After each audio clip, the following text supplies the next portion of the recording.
Your Majesties, members, law officers, distinguished guests, it is with great sorrow that we gather today to mourn the passing of Her Majesty, Queen Elizabeth.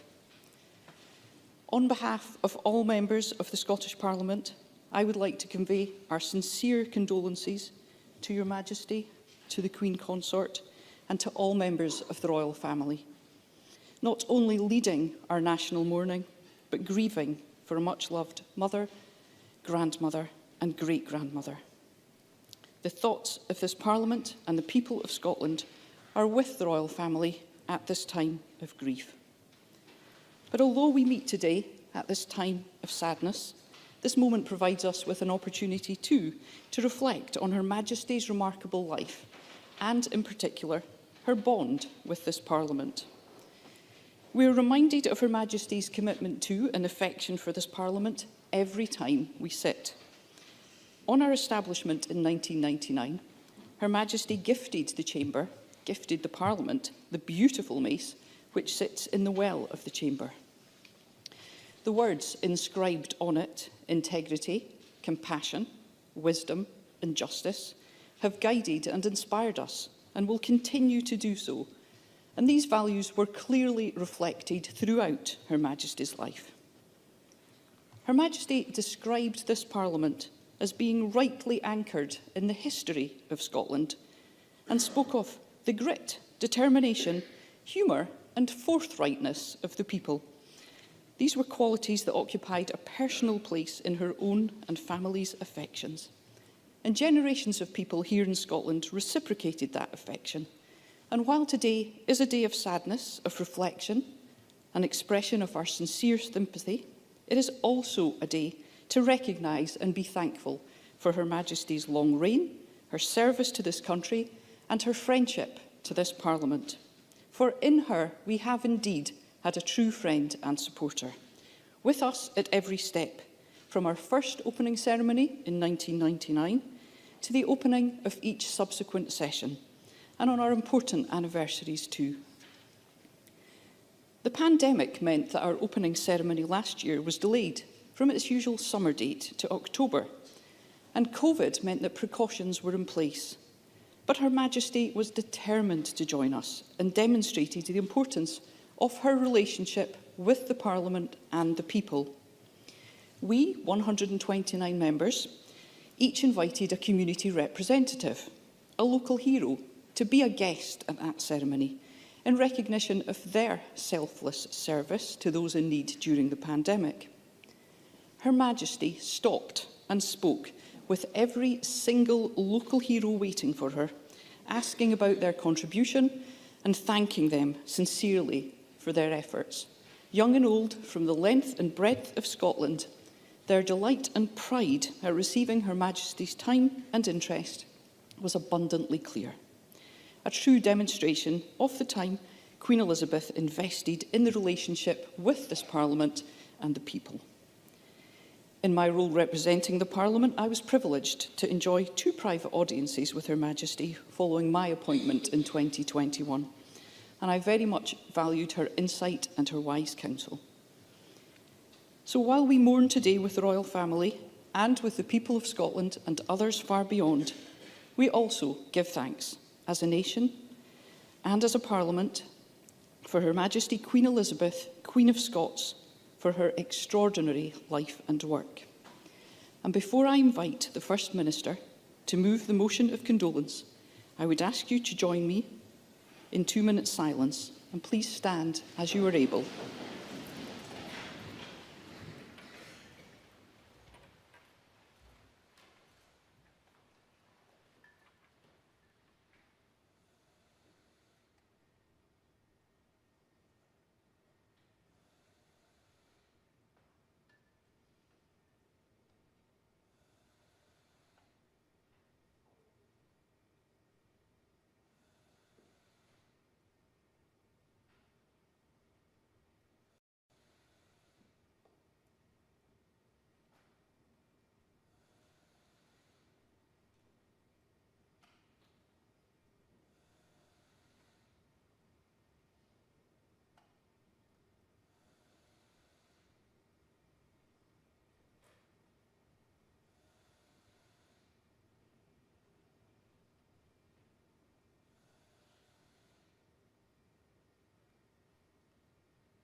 Thank you.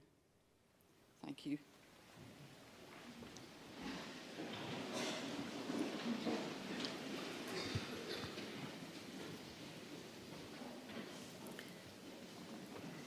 Today's business is consideration of a motion of condolence in the name of Nicola Sturgeon, and I now call on Nicola Sturgeon, First Minister of Scotland, to speak to and move the motion of condolence. Your Majesty's Presiding Officer, Members of Parliament, honoured guests, it is my solemn duty and my honour to move this motion of condolence on the death of Her Majesty Queen Elizabeth. For people across our country, this is a time of profound sorrow. While the nation's grief is for our Queen, the royal families is for their beloved mother, grandmother and great-grandmother. Today, on behalf of the Parliament and people of Scotland, I offer my heartfelt condolences to Your Majesties and to the Duke of Rothesay, the Princess Royal, the Earls of Inverness and Forfar, and to all members of Her Majesty's wider family. When Queen Victoria died in 1901, Arthur Balfour led tributes then in the House of Commons. He commented that the grief of the country was in part because they were marking the end of an epoch, the beginning of which stretches beyond the memory of any individual whom I am now addressing. Those words are just as true for us today. Most of us simply do not remember life without the Queen. When, as Princess Elizabeth, she gave a radio broadcast from South Africa on her 21st birthday, she was addressing an empire that still included India. When she became monarch, Winston Churchill was Prime Minister. In an ever-changing and often turbulent world, Her Majesty has been our constant. She has been the anchor of our nation. Our personal recollections are often intertwined with memories of her reign. I was 9 years old when I first saw the Queen. She visited Irvine, my hometown, in July 1979 to open the Magnum Leisure Centre. I was one of hundreds lining the streets with my mum, and by luck we ended up close to her car as it passed by. 9-year-old me was absolutely convinced I had caught her eye. That 9-year-old girl could not have imagined, more than 35 years later, being in the front passenger seat of another car, this time with the Queen at the wheel, driving through the Balmoral estate. In recent days, other leaders have shared stories from Balmoral of barbecues cooked by Prince Philip as the Queen laid the table. These are memories I treasure too. Special times in what was clearly their happy place. I did, however, experience one rather tense moment at Balmoral. My husband and I were with the Queen before dinner when the drawing room light started to flicker. To my great alarm, he was, after all, in the presence of Her Majesty, my husband suddenly leapt up and darted across the room. Peter had spotted the cause of the flickering light. One of the Queen's young corgis, a beautiful pup called Sandy, was eating through a lamp switch. Thankfully, tragedy was averted and Sandy emerged unscathed, though not before a stern ticking off from his mistress. Just like all my predecessors as First Minister and all Prime Ministers, I deeply valued the time I spent alone with the Queen. Her words of wisdom, counsel and humour will stay in my heart for the rest of my life. However, the memory I cherish most is not from Balmoral or from audiences at Holyrood. It is from 2015 when the Queen opened the Borders Railway. I spent the journey from Edinburgh to Tweedbank with just her and Prince Philip, enjoying the recollections of times spent in Scotland. Now that would have been special on any day. That it was also the day the Queen became our longest reigning monarch, allowing me to observe closely how quietly reflective she was about that historic milestone made it so much more so. It was one of the great privileges of my life. What was obvious then, and on every occasion she graced us with her presence, was the Queen's genuine love of Scotland. Indeed, her first official visit was here in Scotland when she opened the Aberdeen Sailors' Home in October 1944. In the decades since, the Queen has been intrinsic to the story of modern Scotland. From the opening of the 40s oil pipeline to the Forth Bridge and later the Queensferry Crossing, the Borders Railway and the hosting of 3 Commonwealth Games, she was present at so many of our iconic moments. She was also a true and steadfast friend of this Parliament. On the day we reconvened in 1999, she allowed the title Queen Elizabeth, Queen of Scots to be used. She also presented us with our treasured mace. Its words, wisdom, justice, compassion, integrity, describe values personified by the Queen throughout her entire life. Even as her health declined, Her Majesty inspired us with an unfaltering dedication to public service. In his address on Friday, the King recalled his mother's words on her 21st birthday. "My whole life, whether it be long or short, shall be devoted to your service." For 75 years, Queen Elizabeth more than fulfilled that vow. She performed her duties with dedication, wisdom, and a profound sense of service. She set an exceptional example to all of us. Our nation is in mourning today for a queen whose loss we have not yet begun to come to terms with. We are deeply honoured by the presence today of His Majesty King Charles III and the Queen Consort. Your Majesty, we stand ready to support you as you continue your own life of service and as you build on the extraordinary legacy of your beloved mother, our Queen. Queen Elizabeth, Queen of Scots, we are grateful for her life. May she now rest in peace. I now call on Douglas Ross, leader of the Scottish Conservative and Unionist Party. Your Majesty's Presiding Officer, the news from Balmoral on Thursday evening rocked us to the core. Her late Majesty Queen Elizabeth II was a constant presence in our lives throughout her 70-year reign. For many of us, it's difficult to imagine our country without her. The Queen seemed as permanent as the stones of Edinburgh Castle, a constant while her country around her changed. When Queen Elizabeth II became monarch, Winston Churchill was Prime Minister, and she was served in that role by 15 political leaders, offering them a wealth of wise counsel from her long experience. From the Queen, who lived through the Great Depression and the Great Recession, the Second World War and the Second Gulf War. The length of the Queen's reign meant that she was an anchor to our history, ensuring that whatever changes to our country and how we lived our lives, we retained an enduring link to the generations that had come before. She was a living reminder of the sacrifices made to build the country and the world that we live in today. What other leader could have reassured the nation in the darkest days of the COVID pandemic by drawing on their own memories of children being separated from families during the Blitz? Time and time again, Her Majesty gave us certainty, stability, joy and happiness when we needed it most. That's why the scenes that we saw on the final journey from Balmoral to Holyrood Palace yesterday surprised no one. From the heart of Aberdeenshire to our capital city, young and old came together to pay their respects. Scotland's unique tributes saw tractors and horses interspersed with members of the public who came in their tens of thousands to line the route. Because while monarch of the United Kingdom and the Commonwealth, we know the late Queen held Scotland close to her heart, and we held her to ours. We feel the pain of her loss so strongly with our new King and the entire royal family today.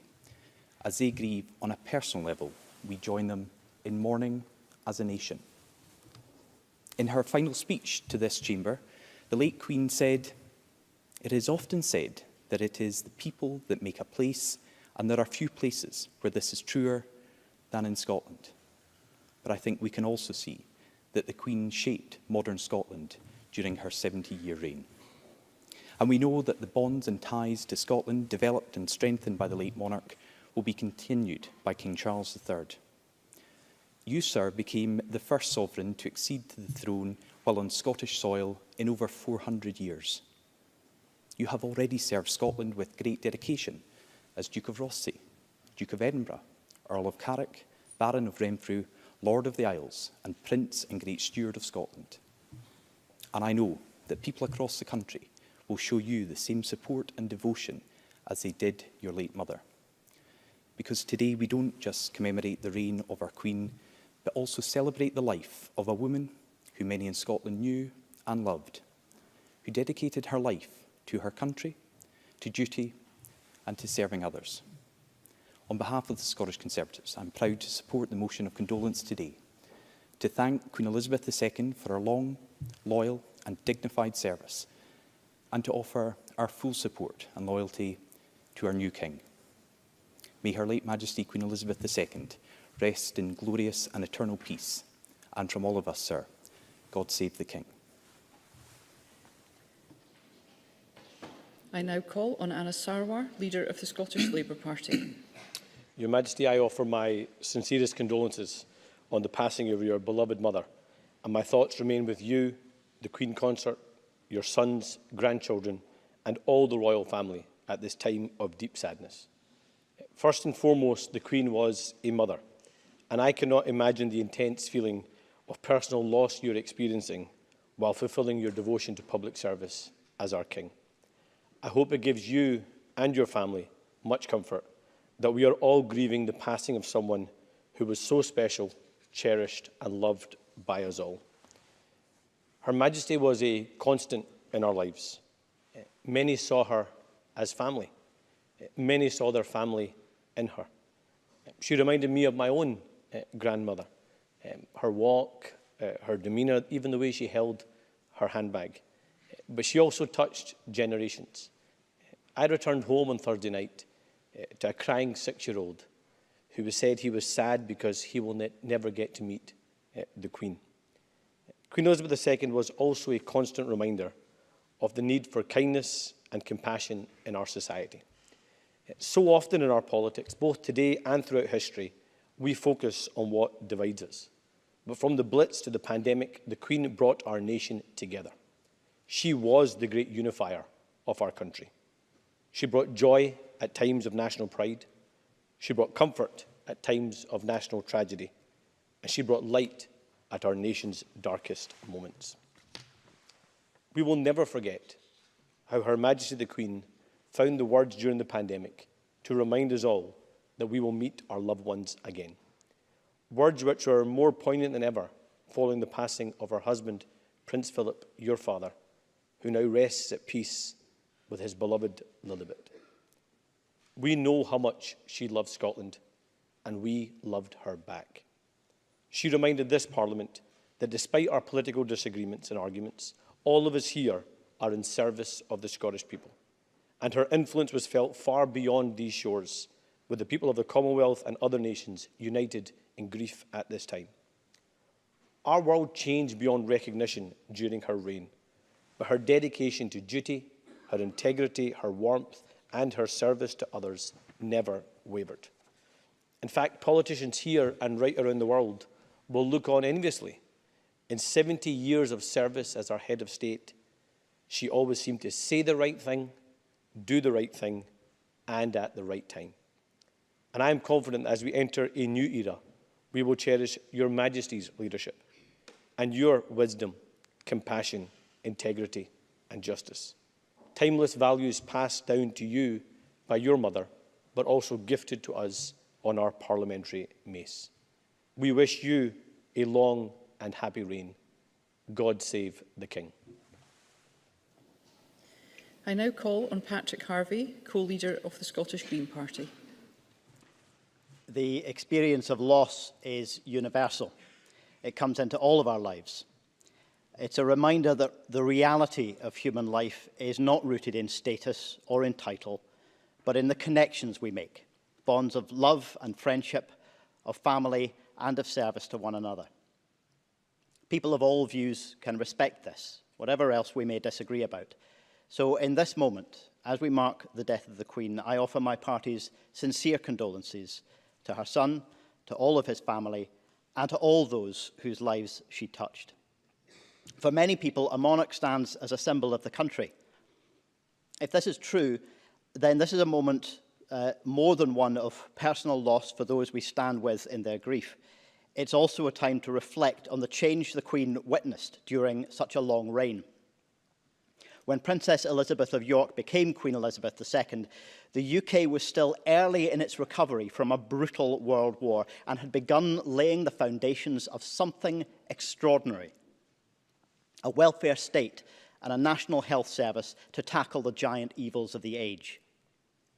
Nearly 3 decades of declining inequality followed.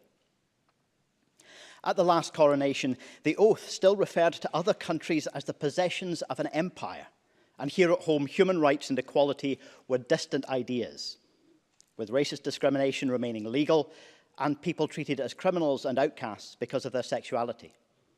Now we can look back and celebrate extraordinary progressive change, even as we must continue to defend what has been achieved. There are those for whom the long reign of Elizabeth II, and indeed the institution of monarchy, represent continuity, stability, permanence. But in truth, the tide of progress cannot be halted. It feels slow as we live it day by day, but in time it is dramatic. So, Presiding Officer, as Charles III begins his reign, let us hope, indeed redouble our determination, that he will have the opportunity to witness change just as transformational and more. It is still needed. I now call on Alex Cole-Hamilton, Leader of the Scottish Liberal Democrats. Presiding Officer, Your Majesties, we do not choose the life to which we are born, and seldom do we shape the events that define our times. We can only hope to move through life with humility and close regard for those around us, to conduct ourselves in the time that we are given with compassion, with kindness and with grace. The life of Her Majesty Queen Elizabeth II was a towering example of all of those qualities manifest in a single human being. She always kept a special place for Scotland in her heart, as she in turn found ample room in ours. Her passing leaves a profound absence across our family of nations, and these islands are united in our grief. Her Majesty came of age in the crucible of war, a period of gravest danger for our country. It fostered in her a deep commitment to reconciliation, to peace, and a common understanding among nations, so evident in her commitment to the Commonwealth. It's why she told the listening world from Cape Town on the occasion of that 21st birthday broadcast that while she was 6,000 miles away from the country of her birth, she was never far from home. And hence the grief that we feel today is shared across the world. From the Blitz to the pandemic, through times of tempest and times of calm, sustained as always by the Duke of Edinburgh, her beloved strength and stay. She was the embodiment of constancy and forbearance in the face of remarkable change. She sat with presidents and hospital patients, key workers and veterans. She leapt from helicopters and dined with bears. She earned the widespread affection that has been so visible in these days of mourning. In one Christmas broadcast, Her Majesty said, "Not all of us can do great things, but we can all do small things with great love." Presiding Officer, Your Majesties, the measure of her example inspired so many of us to fulfill the promise of those words. On behalf of the Scottish Liberal Democrats, I express our deepest condolences to His Majesty the King, to the royal family, and affirm our allegiance to both. God save the King. And I now invite His Majesty the King to respond to the motion of condolence.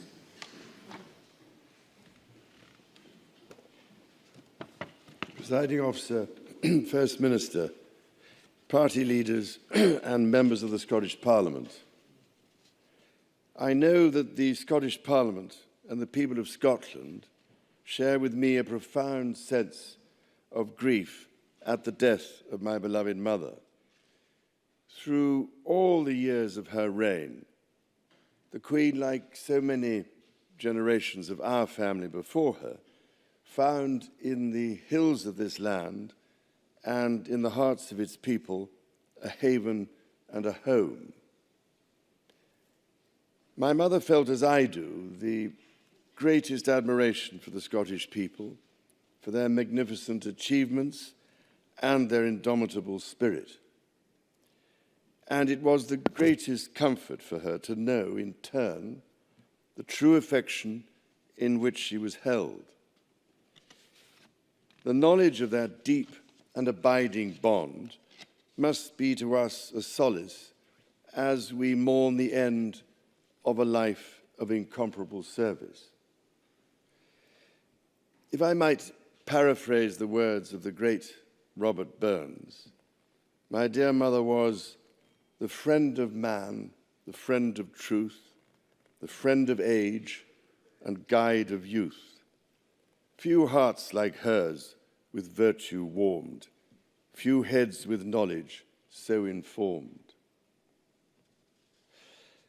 While still very young, the Queen pledged herself to serve her country and her people and to maintain the principles of constitutional government.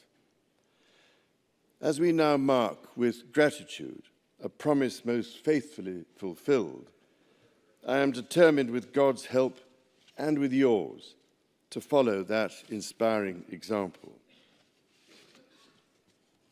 The title of Duke of Rothesay and the other Scottish titles which I've had the honour to carry for so long, I now pass to my elder son, William, who I know will be as proud as I have been to bear the symbols of this ancient kingdom. I take up my new duties with thankfulness for all that Scotland has given me, with resolve to seek always the welfare of our country and its people, and with wholehearted trust in your goodwill and good counsel as we take forward that task together. Thank you. Thank you, Your Majesty. I now close this meeting of the Parliament.